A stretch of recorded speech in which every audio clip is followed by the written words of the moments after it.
Hare Krishna. Please accept my prostrated humble obeisances.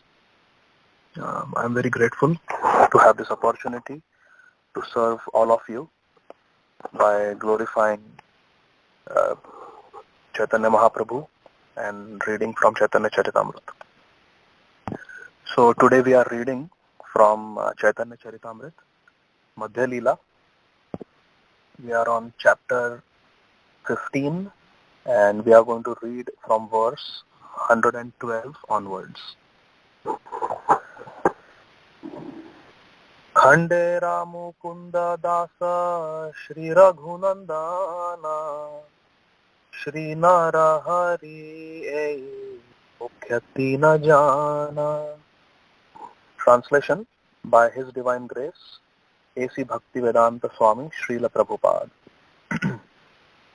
Shri Chaitanya Mahaprabhu then turned his attention to three persons, Mukunda Das, Raghunandan and Shri Narahari, inhabitants of the place called Khanda. Verse number 113, the next verse. Mukunda dasere puche Sachiranandana Tumi Pita Putra Tomar Shri Raghunandana. Shri Chaitanya Mahaprabhu, the son of Mother Sachi, next asked Mukunda Das, "You are the father and your son is Raghunandan? Is that so?" Verse number 114. Kiba Raghunandan Pita Tumi Taratanaya Nischaya Koriya Kaha Yauka Samashaya. Or is Srila Raghunandan your father and you are his son? Please let me know the fact so that my doubts will go away. Verse number 115. Mukunda kohe Raghu Nandan mora pita haya Ami tara putra ei amar nischaya. Mukunda replied, Raghunandan is my father and I am his son. This is my decision. Verse number 116. Ama sabar Krishna bhakti Raghunandan haite Ataiva pita Raghunandan amar nischite. All of us have attained devotion to Krishna due to Raghunandan. Therefore, in my mind, he is my father. The next verse, verse number 117 and the last verse for today. Shuni harshe kohe Prabhu kahile nischaya yanha haite Krishna bhakti sei guru haya. Hearing Mukunda Das give this proper decision, Sri Chaitanya Mahaprabhu confirmed it, saying, yes, it is correct. One who awakens devotion to Krishna is certainly the spiritual master. We will stop here.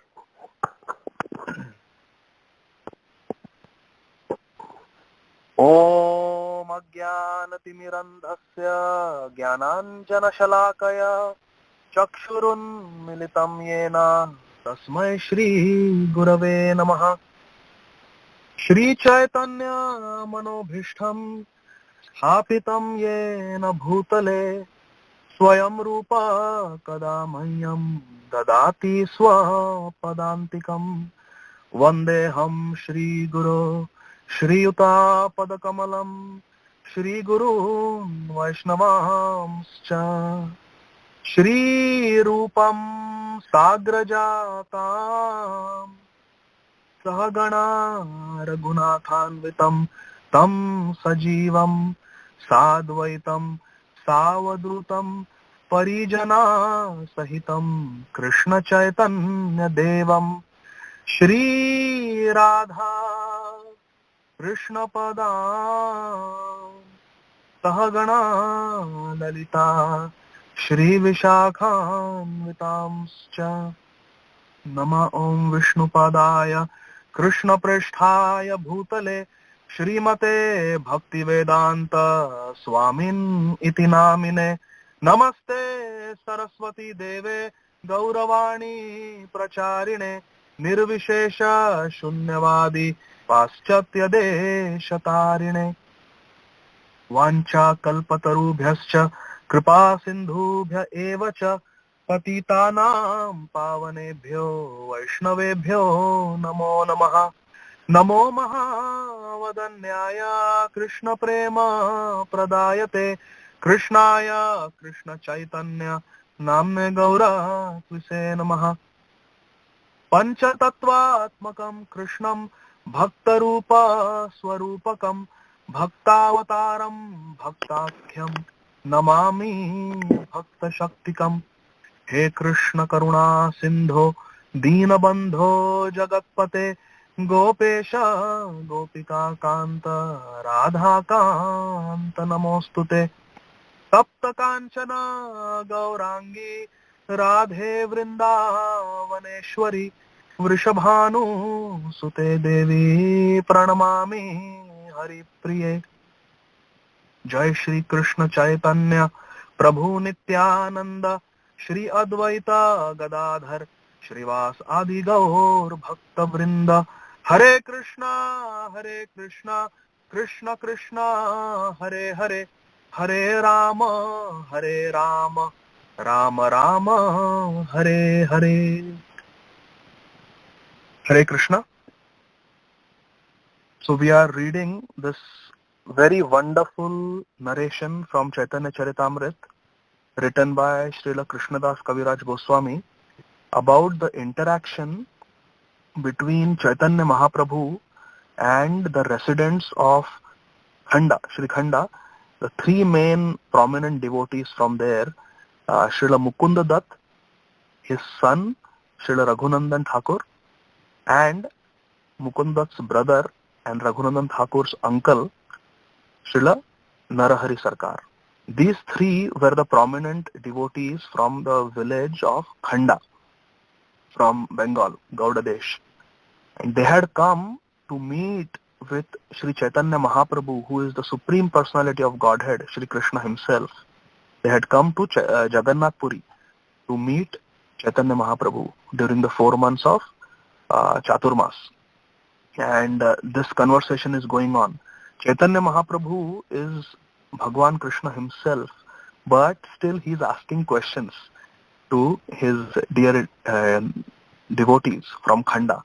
He is asking, my dear Mukunda, can you tell me if your son Raghunandan, is he your son or is it the other way?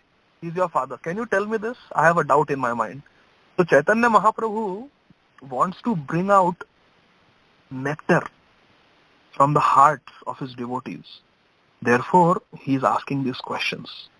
These questions are not meant to give knowledge to Chaitanya Mahaprabhu. He is the source of all knowledge. He is Bhagwan. He is full of 6 opulences. One of his opulences is knowledge. He knows everything. But still, to bring out the nectar from the hearts of his devotees, he asks such questions so that the devotees will think, the devotees will introspect, the devotees will contemplate, and they will answer honestly from their heart. And when they do that, nectar comes out. To bring out that nectar from the hearts of his devotees, Chaitanya Mahaprabhu asks such questions. So Mukunda thinks and he realizes that actually my son is such a great devotee, this Raghunandan is such a great devotee that I have attained love for Krishna. My love for Krishna has increased because of him. Therefore, he is my father and I am his son. And when Chaitanya Mahaprabhu hears this honest, simple reply from Mukunda, he becomes very pleased and he confirms the conclusion of Mukunda that yes, you are right. A person who gives us Krishna Prem, a person who gives us Krishna Bhakti is our respectable father, is our spiritual master. That is correct. So very wonderful conversation. So there are two Two things we can do. Either I can discuss the pastimes of Raghunandan Thakur and Mukunda Dutt and Narahari Sarkar that took place in Khanda, Shri Khanda, or we can discuss about this tattva, this truth that is being spoken in this conversation between Mahaprabhu and his dear devotees. I thought that because Chaitanya Charitamrita is being spoken in a continuity, other devotees, other speakers who are speaking will definitely elaborate on the sweet pastimes of Raghunandan Thakur and his father and uncle. So I will not repeat the pastimes. Instead, I would like to focus for the next half an hour or so on this principle that whoever gives us Krishna Bhakti is our superior, is our father, is our respectable person for us. We'll speak on this topic, and specifically this discusses about family relationships within the family, relationship between a father and a son, for example.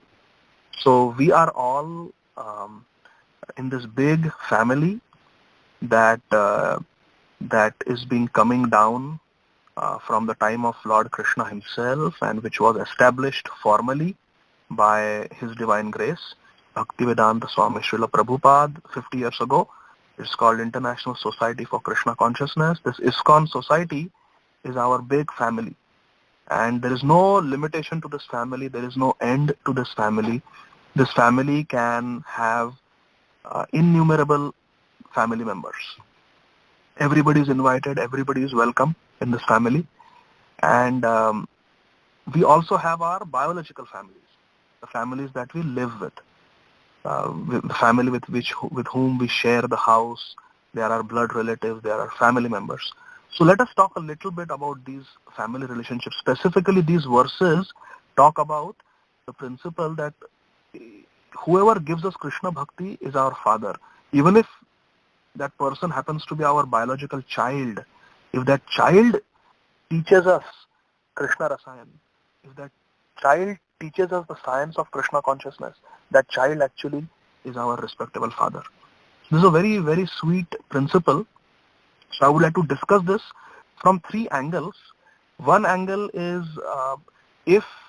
how does a child give Krishna consciousness to one's family member, or specifically to one's parent? In three situations. One, if the parent is antagonistic to Krishna consciousness, is against Krishna consciousness, is unfavorable to Krishna consciousness. That's the one angle we will look at this. The second angle we will discuss is if the parent is neutral, neither against nor for Krishna consciousness, is neutral parent. How do we give Krishna consciousness to them? And number three, if the parents are favorable, if the parent is favorable but is still not getting Krishna's mercy, then how can we bring them closer to Krishna? These three angles we will discuss, and we will discuss them based on our scriptures and contemporary examples from the world of ISKCON today. So the first we'll see is if the parents are antagonistic. So we can look at it from scriptures. The famous example is Prahlad Maharaj and his father Hiranyakashipu. Hiranyakashipu was the topmost demon. He was totally against Krishna consciousness, and Prahlad Maharaj was the topmost devotee. He exemplified Krishna consciousness. He was a perfect devotee. But we have to see and analyze how did Prahlad behave with his father Hiranyakashipu. Prahlad was never disrespectful to his father. He did not follow his father's instructions because they were against the principles of Krishna consciousness, but at the same time Prahlad maintained respect towards his father. He was respectful to his father. He used to bow down to him. He never raised his voice at his father. He never insulted his father. But at the same time, he was respectful, but he also gave him Krishna consciousness. So we can see how Prahlad addresses his father, how he speaks with his father. Very beautiful verses described by Sukadeva Goswami in Srimad Bhagavatam. One verse famous verse that Prahlad Maharaj speaks to his father is Matirna Krishne Parata Swatova Mitho Bhipadaye Sagruha Vitanam Adanta Gobhir Vishatam Tamishram Puna Punascharvita Charvananam. Prahlad Maharaj tells his father that Matirna Krishna, a person cannot become Krishna conscious, Parata, by the advice of others, Swatova, or by one's own attempts, one's own endeavors, Mithobi, and a combination of these two, one's own efforts as well as help from others. Still, one cannot become Krishna conscious. Matirna Krishna. Why? Gruha Vritanam. Because as long as one is attached to materialistic things, I, me, myself, as long as one is strongly attached to materialistic things, one cannot become Krishna consciousness by one's own efforts, by advice from other people, or by the combination of those two factors also. One cannot become Krishna consciousness. One cannot become Krishna conscious as long as one is materially strongly attached to these things. And Adanta Gobhir, one's senses are uncontrolled. Adanta means uncontrolled. Go means senses. Adanta Gobhir, Vishitam Tamishra. These uncontrolled senses will send us, will dispatch us to Tamishra, to a hellish planet called Tamishra. When the senses are uncontrolled, we are dispatched to hellish planets. Adanta Gobhir Vishitam Tamishram. And what happens? Punaha Punas Charvita Charvananam. And what we are doing, we are chewing what has already been chewed. That same sense gratification that we have done births after birth, lifetimes after lifetimes. We keep chewing that same thing again and again and again because our senses are not controlled and we are too attached to materialistic things. The cycle just keeps going. It's just very unfortunate. So Prahlad Maharaj, see how respectfully he's talking to his father. He is telling him what the problem is. The problem is, my father, your senses are uncontrolled. Adanta Gobhir. Gruha Vritanam, you are very much attached to materialistic things. And he tells what the consequence is going to be. And he also tells what the aim of life is. The correct aim of life is Matir Krishna. Krishner Mati Astu. Our consciousness should be in Krishna. We should be Krishna conscious. That is the aim. But that is not possible as long as we are engaged in unnecessary materialistic sense gratification. So he's telling the problem, he's telling the consequences of not becoming Krishna conscious, and he's telling what the sublime aim of life is. So he's speaking very respectfully.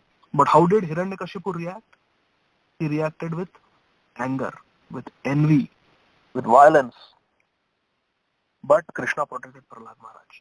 And what happened, what is interesting is, when Narsimha Bhagwan came and he killed Hiranyakashipu and he asked Prahlad, my dear Prahlad, I am so pleased with you, ask me for any benediction. Prahlad Maharaj says, please my lord, if you so desire, please elevate my father. Please deliver my father. Please give him mukti. And Narsimha Bhagwan immediately grants that benediction. Not only that, but he says that 21 generations of yours will be delivered because you are my devotee. So we can see that Prahlad was respectful to his father. His father was disrespectful to Prahlad. But still, Prahlad prayed for his father and his father benefited. So externally one may see that Prahlad is disobedient. He is not following the orders of his father. But actually what Prahlad is doing is in the best interest of his father. And ultimately it was only Prahlad because of whom Hiranyakashipu was elevated. Hiranyakashipu got liberation. It was only because of Prahlad Maharaj. So that is how we should deal with our parents when they are against Krishna consciousness. I will give an example of my friend from Bombay. This example I have seen with my own eyes. He was a very nice student. We were together studying, in medical school. He was a very nice student. He was from North India. And he came from a very traditional Indian family where parents are very much respected. One doesn't argue with parents. One generally follows what the parents instruct us to do. So he came from very traditional family. He used to speak mostly to his mother. With father, he used to speak very respectfully, only, what is required, like that, very formal relationship. And he got connected to Krishna consciousness, started chanting 16 rounds, started following 4 regulative principles. Very nice student. And his name was recommended by the counselor for initiation at Radha Gopinath Mandir. And he was very excited, very happy, because, usually we had to wait for 2 years at least to get initiated. And now his name was finally recommended, and he was finishing his medical school. He was doing his internship, which is the last rotation of the curriculum, and then he would be a full-fledged doctor. So he was almost on his way to graduate, and his name was recommended for initiation because, counselor saw how sincere he was, and he was very, very, very, very grateful. He had been practicing Krishna consciousness for more than 3 years, and he was very excited, very happy. So he called his parents. I still remember, I was with him. We went to in India, in those days, we used to have the STD booth. We used to go to that phone booth because we didn't have cell phones. And, he called his parents. And he told his parents that, my Guru Maharaj has accepted me as his disciple, and he's going to give me Diksha. He's going to give me initiation in a few weeks. And his parents, his father was very angry. Very rudely, he told his son, said, nothing doing. This is faltu hai. This is all nonsense. You are not taking initiation. Diksha kuch nahi lene ka. You are not taking initiation. Very sternly he told his son. And his son had tears in his eyes. And all he managed to say to his father was, "Theek hai Pitaji. All right, Daddy. All right, my father, I will not take initiation." No argument, nothing. With a tear in his eye, he said, "Okay, I will not take initiation." And, he just carried on. And he told the counselor that, "I'm sorry, but my parents are not giving me permission for initiation, so I'm sorry, but I cannot take initiation because my parents are saying no." So the counselor, took his name out of the list, and he carried on as usual. He studied, he was doing well, carried on with his work. In his heart, he was, broken, but he carried on. He continued to call his parents regularly. He was talking to them normally. Parents were talking to him normally.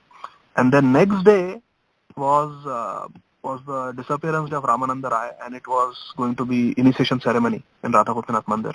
Initiations were going to be given. And this devotee's name was not there on the list because he told them to cancel his name. And one evening before the initiation ceremony, he was talking to his parents. And his parents knew the day the initiation ceremony was going to happen. But they had said, "No, nothing doing, you are not taking initiation." So he was talking to his parents one evening before the initiation ceremony. And his father on his own told this boy that, "My son, aap Diksha le lo. You please take initiation. You have my blessings." And this boy was so jubilant. He immediately called up the counselor. He said, "My father has said yes. Is it possible that Guru Maharaj can accept me? I know it's very short notice." And the counselor, he just pushed his name into the list, and next day, he was initiated. Hare Krishna. And everybody was so happy. And today his parents are also initiated. They are chanting 16 rounds, they are also initiated. Just because this boy was very respectful and very sweet. Now we'll see the second angle, where parents are neutral. They are neither for nor against Krishna consciousness, they are neutral. So I would like to give example of my own parents. When I came to the US, my parents were neutral towards Krishna consciousness. They were neither against nor for. They were not practicing the principles. They knew that maybe this is right, but they were not really excited about taking up Krishna consciousness.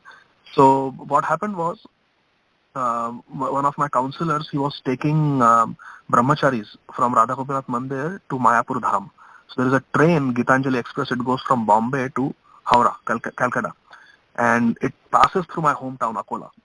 And Akola station comes early in the morning at 6 o'clock. So he asked me, "Is it possible, I know your hometown is Akola and we are going to pass through, is it possible for your parents to provide some prasadam for us?" We were like 15 or 16 brahmacharis were going. So I called up my parents. I said, "Can you please do this service?" So they were very excited, anything to please their son. They love me, so they wanted to do something for me. They said, yes, Abhay, definitely will do it. Just tell us how to do it. So they were not chanting. They didn't know the mantras to be chanted while offering. They knew that, prasadam has to be vegetarian without onion garlic. So, and I told Mummy that, Mummy, you have to cook it. You cannot ask uh, any servants to cook. You have to do it yourself. So my mother woke up at 2:30 in the morning. She took a shower. She sprinkled Ganga Jal and cleaned the whole kitchen.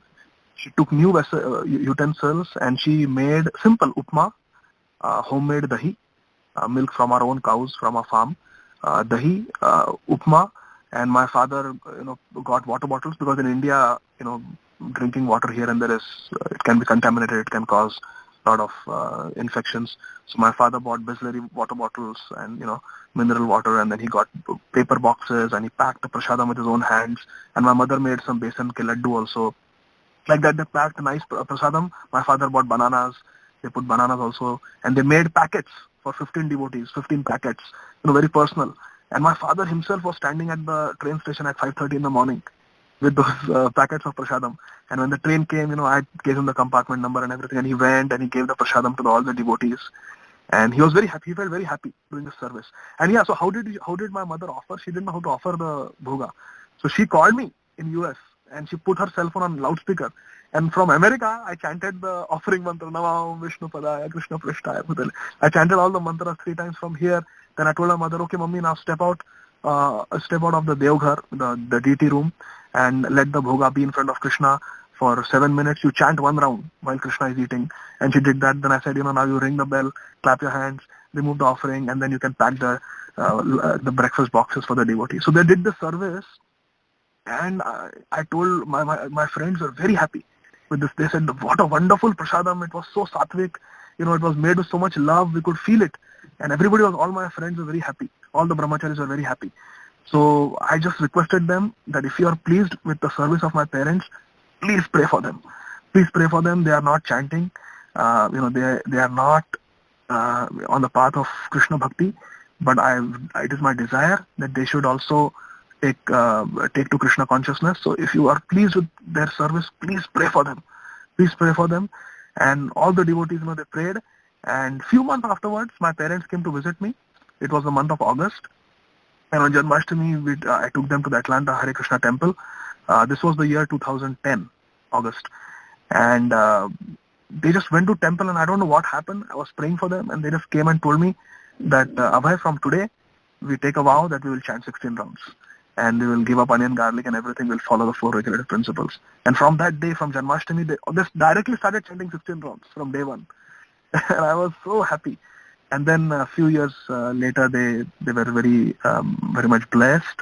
In the month of Kartik, in the holy dham of Barsana, in Vrajamandal, they accepted initiation from one of our Guru Maharajas in ISKCON. And they are practicing Krishna consciousness very nicely. They started the first Bhakti Vriksha in our hometown, Akola, which is going on very nicely every Sunday now. Almost 150-200 devotees come.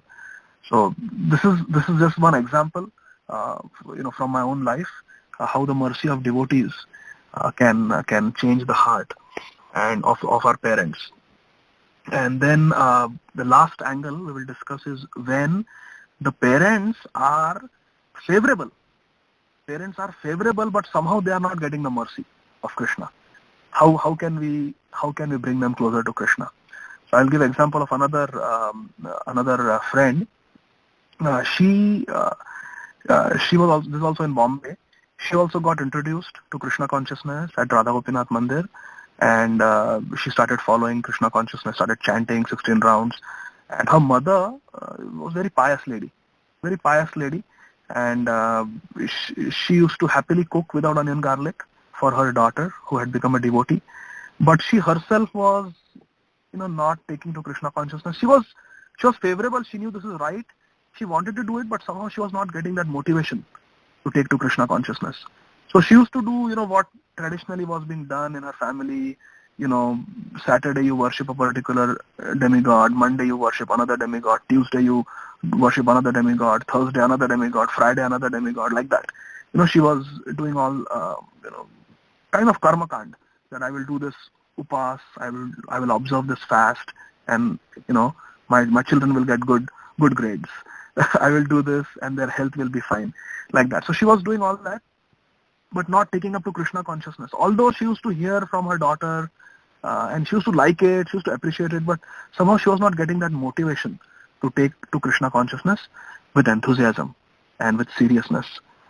So this Mataji, this daughter, she was praying for her mother, that please, and she was asking all devotees to please pray for my mother. She's a very pious lady, very chaste woman, but somehow she is not having the motivation to take to Krishna consciousness. Please pray for her. So all the devotees were praying, and what happened was, um, this Mataji, my friend, her father, he was in his 50s, and somehow he had an affair with another lady. So my friend's mother, who was a very chaste woman, very pious lady, her husband was having an affair, and she found out about it accidentally, and it was very, very traumatic experience for her, very disturbing. She was crying, and again, it happened on a very auspicious day. It was Shayani Ekadashi in the month of June, when Chaturmas begins. It was that Ekadashi, and she accidentally found out that her husband, to whom she was married for almost 25-30 years, is having an affair. And she was so heartbroken. But this was exactly the jolt, this was exactly the sorrow that was required for her to push her into Krishna consciousness. It just tipped her over. This was just the push that she needed. She was so frustrated with material life when she found out that her husband was having an affair. Initially she was disgusted, but whatever it is, whatever reason it was, yena kena prakarena, she just took to Krishna consciousness. And that day, on that Ekadashi, she also said, from today I will chant 16 rounds. And I know nobody but Krishna, and I want to devote this life to Krishna. And she just, from that day, she started chanting 16 rounds. And then her husband came home, and he was very scared. What is going to happen? Is she going to leave me? Is she going to divorce me? Is she going to ask for alimony? What is going to happen? But when he came home, he asked her, are you going to leave me now? She said, no, I am not going to leave you. I will continue to serve you. But if you want, you can leave me. But I will not leave you, because I am married to you. I have taken a vow of marriage, and we have children. For their sake, I will not leave you. For the sake of my sacred vow, I will continue to be chaste to you. And I am going to practice Krishna consciousness, because this strength I am getting from Krishna. This emotional strength, this spiritual strength, this mental strength, I am getting from Krishna. And today she is a initiated devotee. Long back she got initiated. And she is a exemplary devotee. Everybody says, she's such a saint. Her husband is favorable. He chants. He has given up meat eating. Of course, he never went back to that lady with whom he was having an affair. He stopped all that nonsense. He's loyal to her, loyal to the children. The family is together. He's very favorable. Every Janmashtami, he gives lakhs of rupees donation to Radha Gopinath Mandir every single year. Very, very favorable. He does everything that he can help, and he chants also. He doesn't chant 16 rounds, but he chants. He takes his wife for all programs and allows her to go for counseling meeting and everything. So this is another example of how one's parents can become Krishna conscious if we are nice to them, if we are respectful to them, if we pray for them, and if we are ourselves good examples of Krishna consciousness. So this is how this Mataji became a devotee, because her daughter prayed for her. And so she was favorable, but she was not becoming a devotee. And she just needed that little push. And Krishna gave that push. When we get that push, we may perceive that push as a very unpleasant experience, as a tragedy even. Why is Krishna doing this to me? But now, when you look back, we can see Krishna's hand in everything. We can see how Krishna, with his loving hand, brought her into Krishna consciousness, brought her husband into Krishna. That fall down was a temporary fall down. And now they have overcome all that. Do we have time, or should we stop here for question answers? Or should I discuss something else? Please continue. Okay. So, okay. So there is one more example I wanted to give of how if parents are favorable, the third angle, parents are favorable, they want to lead to Krishna consciousness, but they are not getting mercy. So how a child can facilitate the parent from receiving the mercy of Guru and Gauranga. This example, famous example, is from Chaitanya Charitamrit, Maharaj Pratap Rudra. So Maharaj Pratap Rudra, being the king, he is the father of the whole kingdom. I will describe this pastime very briefly. It's a very long, very nectarian pastime actually, but very briefly. Maharaj Pratap Rudra was innocent.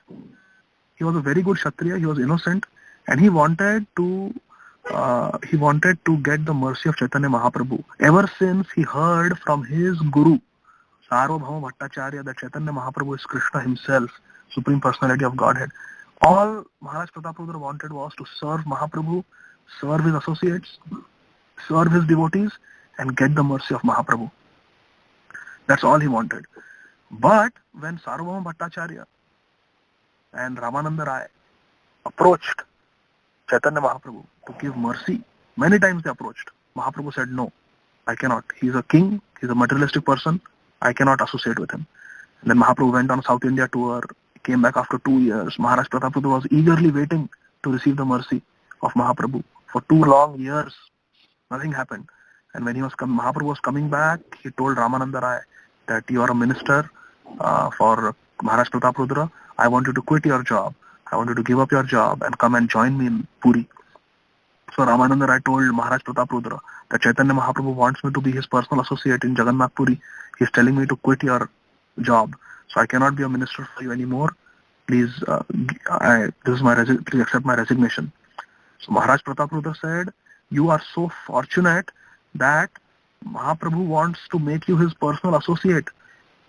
I'm literally dying to get his mercy. I'm not getting it. But look at you, you are so fortunate.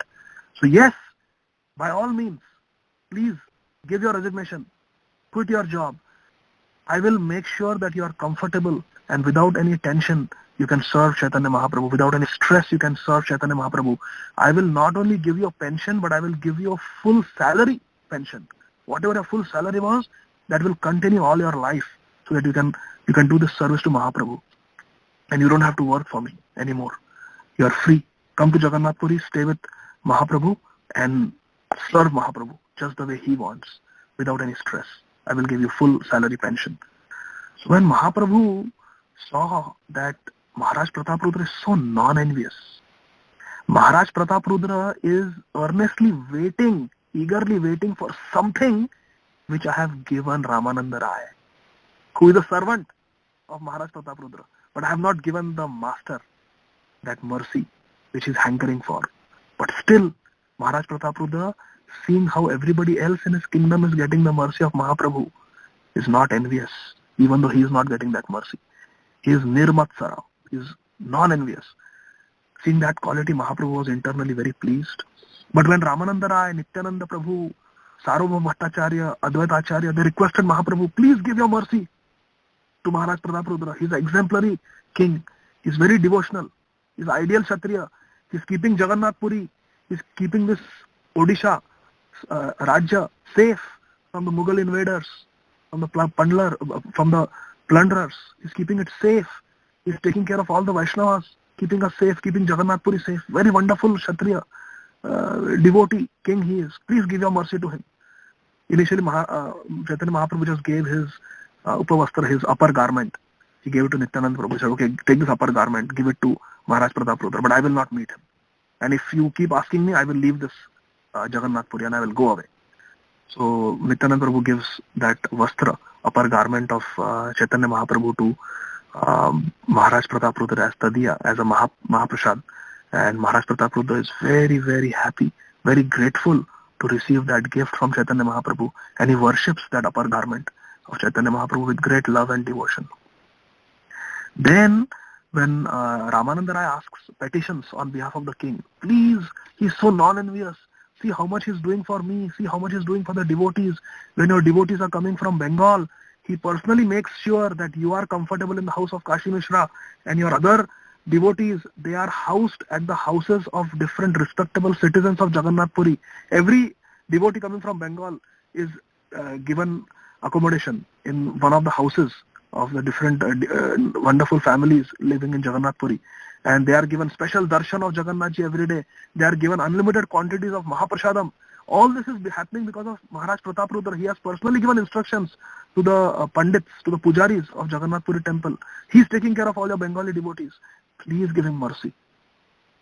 Maharaj, when Ramananda Rai petitions on behalf of Maharaj Pratap Rudra to Chaitanya Mahaprabhu says, I know Ramananda Rai.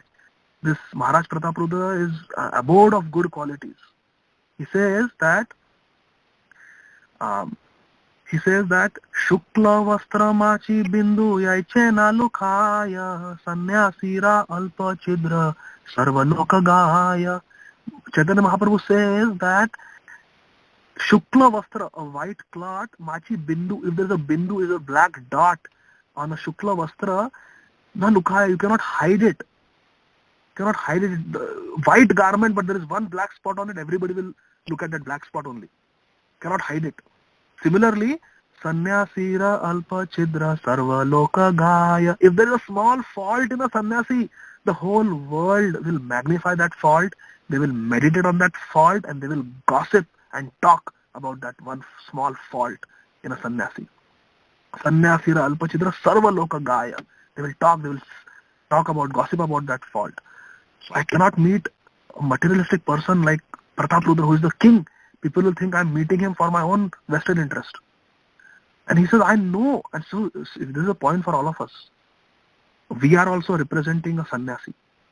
Who is that sannyasi? Srila Prabhupada, our Guru Maharaj. We are also representing the line of sannyasis. So we have to be very careful as ISKCON devotees how we conduct ourselves. At home, at our workplace, outside in society, in public place, we have to be very scrupulous in our conduct, very ethical in our conduct, very careful in our behavior. Our behavior should be as exemplary as possible. Otherwise, we will bring a bad name to our sannyasi, our Srila Prabhupada. Sanyasira Alpachitra Sarva Loka Gaya. That is the last thing we want. That is the biggest disservice we can do. That is one lesson from this. Then Mahaprabhu continues, he says, Yadyapi Pratapa Rudra Sarva Gunavana Tanhare Malina Koila Eka Raja Nama.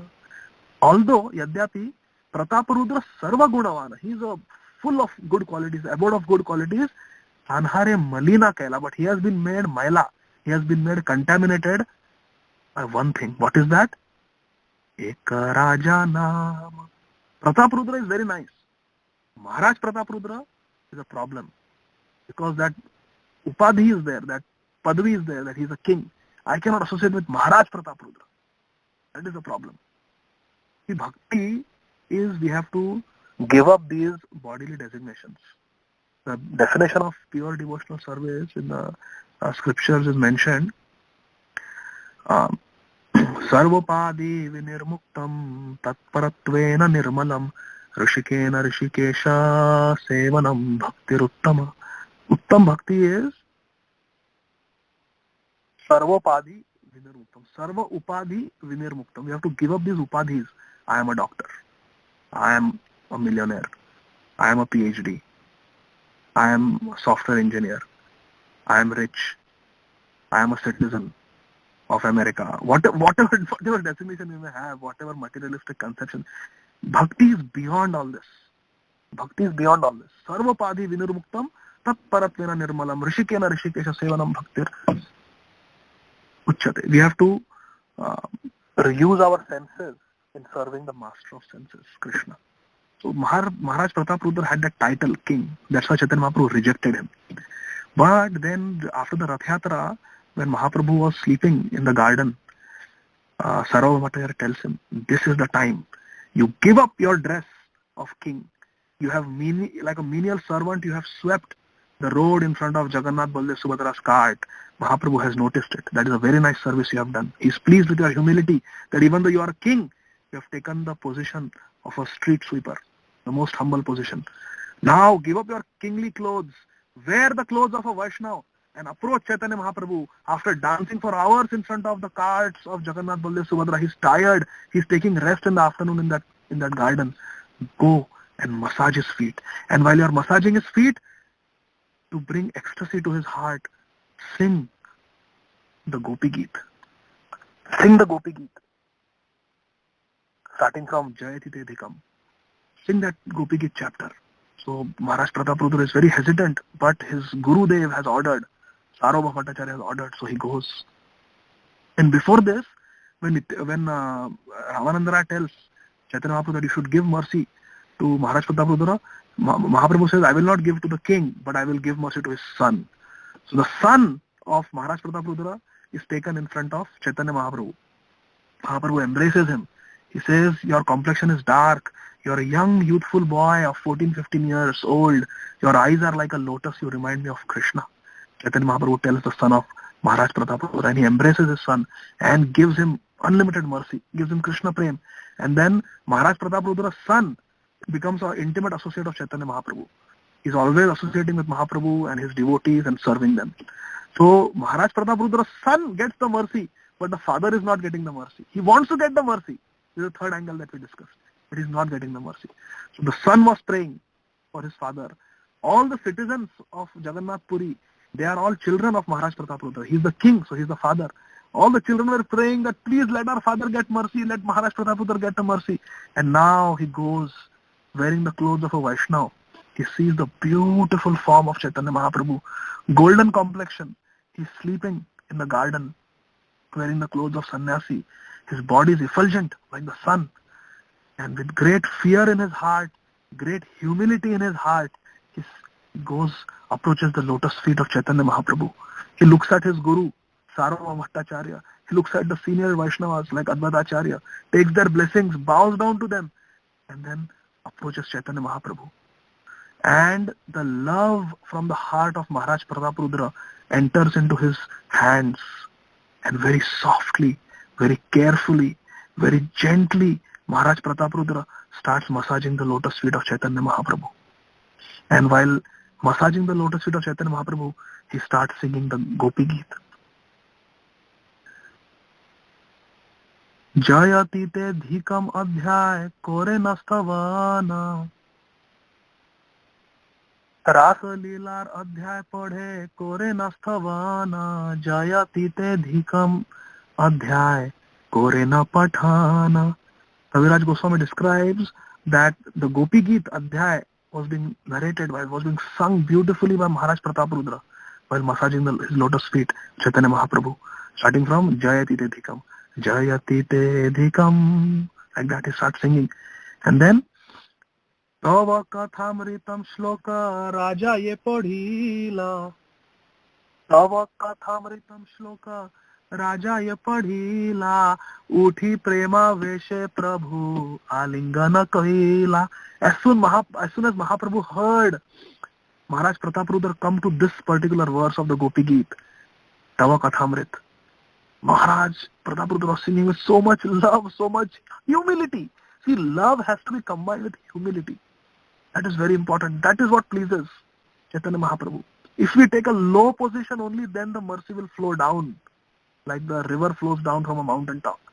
We have to take a low position. If we think we are very high, we are very elevated in bhakti, mercy only flows from top to bottom. It's a descending process, not ascending process.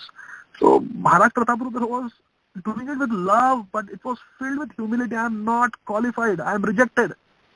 I am disqualified. But still, my Guru Maharaj is telling me, Vaishnavas are telling me, that's why I am doing it. I am not qualified. I am doing it on their behalf. That is what pleased Mahaprabhu. He got up. Uthi prema veshe Prabhu alingana koila. Mahaprabhu was overwhelmed with love for Maharaj Prataprudra. He got up. Uthi prema veshe Prabhu alingana koila. And he embraced tightly Maharaj Prataprudra. In his bhav, Chaitanya Mahaprabhu did not know who this person is. He did not realize this is the king. He embraced him. He said, Prabhu ko hai ki tumi koila mora hita. Achambite ashi pialo Krishna rasamrita.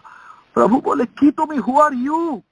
Achambite ashi, you have come suddenly, unannounced, and you have made me drink Krishna Rasamrita. Achambite Ashi Pyaibo. Pyaibo means to, you have made me drink Krishna Rasamrita. Who are you? Please tell me, who are you? Now imagine Supreme Personality of Godhead. Chaitanya Mahaprabhu is asking Maharaj Prataprudra, who are you? This is the same Mahaprabhu who had said, if you bring the king in my presence, I will leave Jagannath Puri forever. I will never come back to Jagannath Puri. This is the same Mahaprabhu who had rejected Maharaj Prataprudra. Now he is asking Maharaj Prataprudra, who is dressed as a Vaishnava, who are you? Please tell me, who are you? The absolute truth is asking, who are you? One cannot lie to the absolute truth. One has to tell the truth to the absolute truth. So what does Maharaj Prataprudra say? He says what he believes in his heart of his hearts to be the supreme truth. He says what he believes is the truth. Not that he does not believe that he is the king. He does not believe that he is a powerful Kshatriya. He does not believe that he is a learned king, aristocratic king who knows the Dasham Skanda, who knows the 10th canto, who knows the Gopi Geet of Bhagavatam by heart. No, that is not what Maharaj Prataprudra in the heart of his heart thinks he is. He says truthfully what he thinks he is. He doesn't even consider himself a servant of Chaitanya Mahaprabhu. No.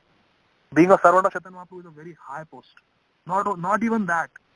What does Maharaj Prataprudra in the heart of his heart, in his personal meditation, what does he think he is? That is what he answers. So when Mahaprabhu asks him, Kitomi, who are you?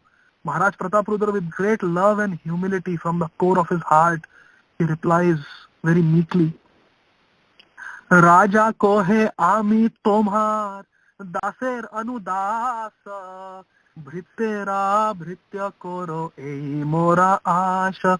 Raja kohe ami tomar daser anudasa bhritera bhritya koro ei mora asha. Raja kohe ami tomar, I am your daser anudasa. I am not the king, I am not your servant, I am the servant of your servant. Your servant is Sarvabhauma Bhattacharya, I am his servant. Your servant is Advaitacharya, I am his servant. I am the servant of your servant. Bhrittera bhritya koro, make me the servant of your servant. Bhritta means servant. Bhrittera bhritya koro, ei mora asha. I am not even servant of your servant. Make me the servant of your servant. That is my only expectation and hope, my Lord. When Mahaprabhu heard this from Maharaj Prataprudra, he immediately gave him the mercy, gave him Krishna Prem and manifested his Narayan form. Manifested his form as a supreme personality of Godhead, Lord Narayan, Lord Vishnu. And then immediately came back to his two-armed Gauranga form and told the king, I am the supreme personality of Godhead. I am Jagannath, but don't tell this to anybody. But I am very pleased with you. I am very pleased with you. And then seeing this mercy being received by Maharaj Prataprudra, what did the devotees do? They did not become envious. That, oh, Mahaprabhu is showing him his Narayan form. Oh, Mahaprabhu is embracing him. Oh, Mahaprabhu is accepting. No, they were not envious. Prataprudrera bhagya dekhi bhakta gane. Prataprudrera bhagya dekhi bhakta gane. Raja re prashamsa sabe anandita mane. With a very blissful and happy mind and heart, the devotees, Raja re prashamsa sabe, they started glorifying the king. They were genuinely happy for the king. That is Vaishnava. When someone is not getting the Lord's mercy, we pray for that devotee. Oh Lord, please shower your mercy on this devotee. We petition on behalf of that devotee. Krishna, please accept him. When someone is not getting the mercy. And when someone is getting the mercy, we are genuinely happy for that devotee. That is Vaishnava. Para sukha sukhi, para dukha dukhi. That is Vaishnava. In this way we see that how by the blessings, by the prayers of the son of Maharaj Prataprudra and his children like citizens of Puri, by their prayers and blessings, how Maharaj Prataprudra got the mercy of Chaitanya Mahaprabhu. So that is all I wanted to share. I am very, very grateful to each and every one of you for giving me this chance to serve you, giving me the opportunity to serve you. Thank you very much. Hare Krishna. Hare Krishna, Prabhu. That was the most beautiful class that I have heard. It was so moving. You had me crying throughout the whole thing. and holding my breath every time you were going to chant. It was just simply beautiful. I just have no words. Thank you so, so much. Hare Krishna. Hare Krishna, Prabhu. Same thing here. I've been crying the whole class. It was a very apt class for me at this point in time in my life. So I really thank you so much. Hare Krishna. Hare Krishna. Hare Krishna, Hari Bol, and Pranam, all the Srila Prabhupada and Gurudev. Thank you very much, Adi Gadadhar Prabhu, for your wonderful assistance as usual. Jai Shri Radhe. Dandavad Pranam Mataji. Hare Krishna.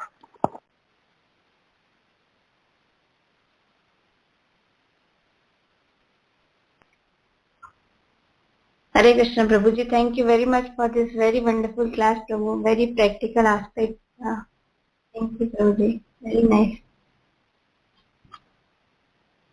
Thank you, Mataji. Hare Krishna.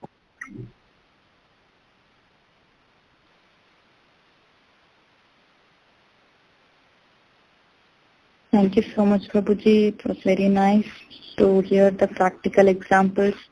It gives a lot of encouragement and confidence. Thank you so much, Prabhuji. Hare Krishna. Hare Krishna, very nice and excellent and very devotional class. Thank you. Hare Krishna. Thank you so much, Prabhuji. Very, very wonderful class. Very moving history you presented about Prataparudra. It was as if we were there before King Prataparudra and Lord Chaitanya. And thank you so much for the practical examples and stressing the importance of prayer and non-enviousness attitude. Thank you. Thank you, Mataji. Hare Krishna.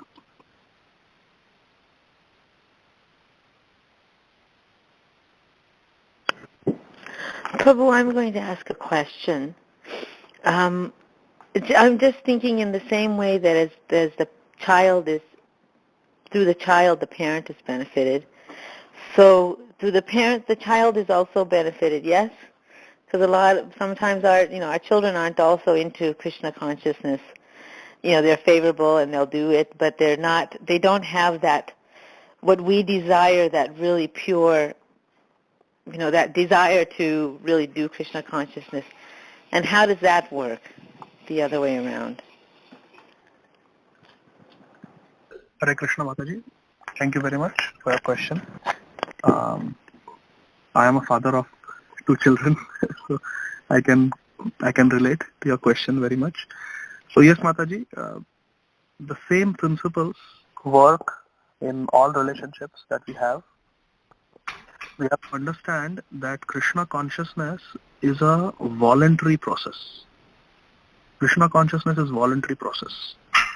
I am a physician and I want my children to also become physicians. They will want to become physicians. Becoming a physician is also a voluntary process. They will want to become physician if they see that I'm a happy physician myself.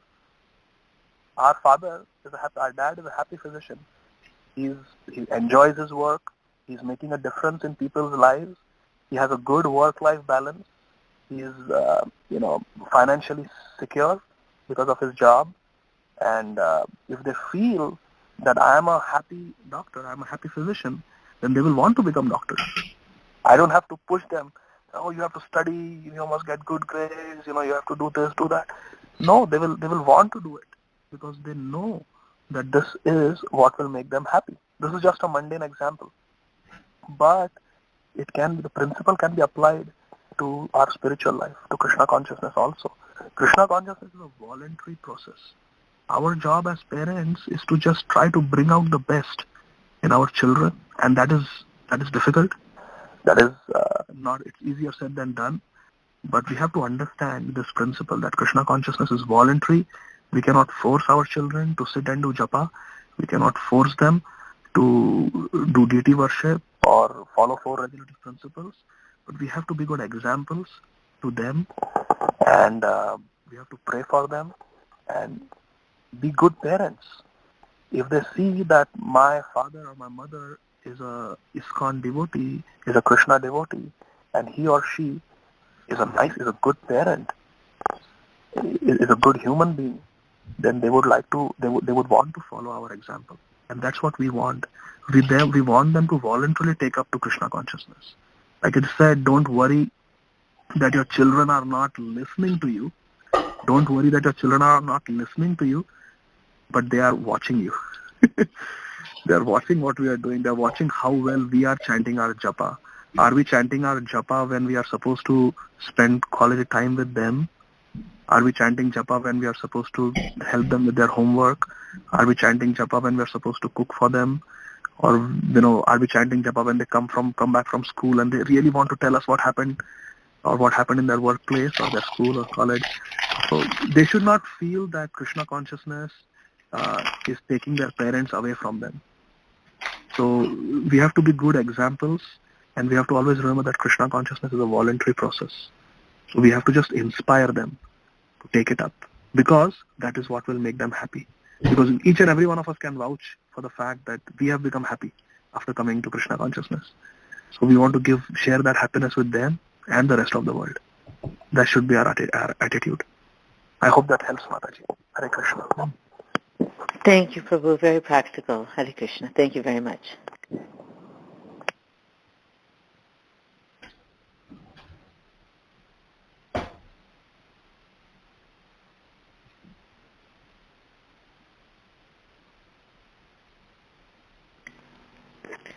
Anyone else has any questions or comments for Prabhu?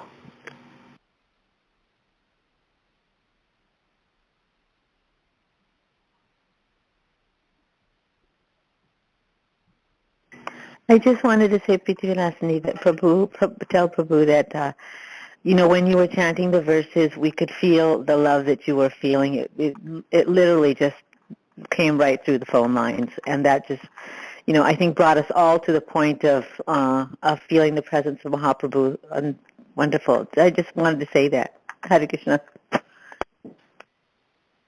Thank you. Very true, Mataji.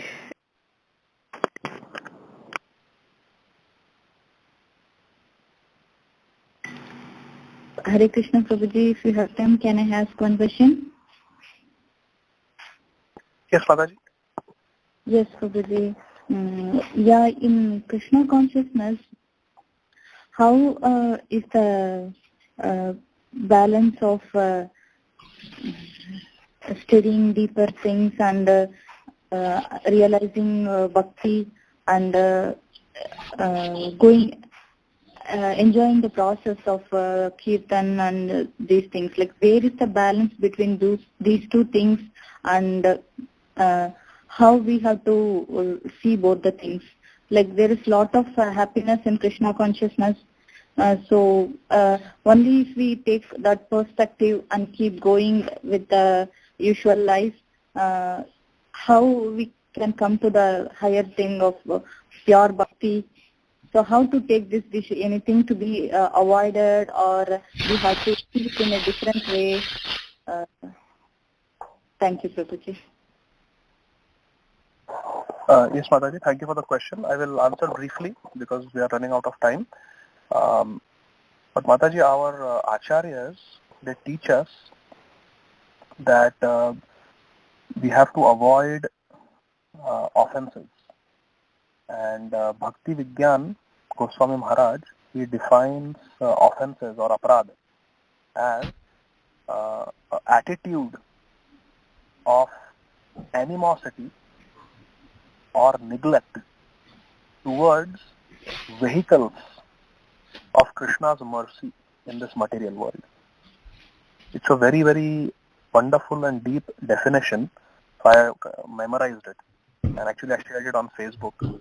Every day I share something that I have heard or read. So today I shared this, but it's very, very deep. So I'll repeat. Bhakti Vigyan Goswami Maharaj says that aparad or offense is an attitude of animosity or neglect towards vehicles of Krishna's mercy in this material world. So what are the vessels of Krishna's mercy or vehicles of Krishna's mercy in this material world? It is the Vaishnavas, the devotees, Guru, Sadhu, Vaishnavas, the books, the scriptures, the Dham, holy Dham, Krishna's holy name. So Naam Aparad, Dham Aparad, Vaishnava Aparad, all these aparads we have to avoid. We should avoid the attitude or mentality of animosity or neglect towards these vessels, these vehicles of Krishna's mercy. So that will help us. And one practical tip that I try to follow in my life is, unfortunately, there are many websites and blogs and things where people criticize. They criticize ISKCON devotees and other things are going on. I consciously try to avoid reading those things. We don't lose anything by not visiting those websites. They may be prominent websites, they may sound like official websites, but I avoid them because sometimes there is blasphemy, the comments are blasphemous, and it just spoils my consciousness. So I like to immerse my consciousness in the traditional things. What are the traditional things? Good sadhana, our chanting. I hear Prabhupada's lectures regularly. There's an app called Kathamrit. It's a free app. You can download it on your smartphone. While brushing my teeth, while doing my morning duties, while driving to the hospital, I keep that app on. I hear Prabhupada's lectures, read Prabhupada's books. There are other Prabhupada's disciples and grand disciples who inspire you in your Krishna consciousness. You can hear their classes. ISKCON Desiratory has so many wonderful classes, lectures. There are so many books that are written by so many wonderful devotees like Indrarunda Maharaj, Bhakti Charu Maharaj, so many, Jayapataka Maharaj. So many people have written nice books, Prabhupada's disciples. I read those books. I read Prabhupada's books. So these are the standard things. I like to restrict myself to these standard things. I try to avoid the gossip websites or the gossip blogs or the blasphemous blogs because they disturb Krishna consciousness. And then in your local community, just try to have wonderful relations with your devotees. It can be challenging. There are differences, but with good sadhana, Krishna gives us the maturity. Our aim should be to become mature devotees. Madhyam Adhikari means mature devotee. Kanishta Adhikari means immature devotee. We are not Uttam Adhikari, we are not Paramahamsa. Prabhupada is a Paramahamsa. Bhakti Siddhanta Thakur was a Paramahamsa. But our aim should be to become mature devotees at least. Madhyam Adhikari, good Madhyam Adhikari. Madhyam Adhikari means love for Krishna, service to the Vaishnavas, and avoiding the company of the envious people and the inquisitive people, innocent people who come, giving them daya, giving them mercy. So service to Krishna, service to Vaishnavas, service to the innocent people who are inquisitive, and avoiding the people who blaspheme. That is what I have tried to practice in my life, Mataji, and it has helped me tremendously. Sadhana, serving our deities sincerely at home, having nice relationships with devotees. When I feel envious of other devotees, when I feel angry with other devotees, I consciously go in their association and serve them. And I've seen that really helps me. If I've got some contamination in my heart, just to train my mind, I go in the association of those same devotees towards whom I'm feeling envy or anger or hatred, and I serve them humbly. Sit next to them, serve them, look at their good qualities, try to glorify their good qualities in my heart, and I come out feeling blissful. I've tried this so many times in my own life, and it helps. So these are just some practical tips, Mataji. Thank you very much. I hope it helps. Hare Krishna. Yeah, absolutely help, Prabhu. Yes, Prabhuji. Thank you so much. Hare Krishna. Hare Krishna. The last part you said was a very good technique, Prabhu. Thank you so much for that. Consciously going and serving devotees you don't like or you feel envy towards, that's something very nice, Prabhu. Thank you so much. Thank you, Mataji. Okay. Does anyone else have any questions or comments for Prabhu?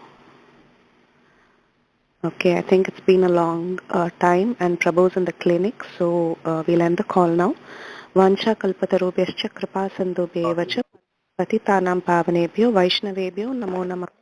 Ananta Koti Vaishnav Vrinda ki jai. Namacharya Shila Haridam. Thakur की जय, श्री श्री चैतन्य चरितामृत की जय, श्री चैतन्य महाप्रभु की जय, श्रील प्रभुपाद की जय, his grace आदि गदाधर प्रभु की जय. Hi. Thank you very much, Adi Prabhu. Hare Hare Bol. Thank you very much, Prabhuji. Hare Krishna. Hare Krishna. Krishna Prabhu, thank you.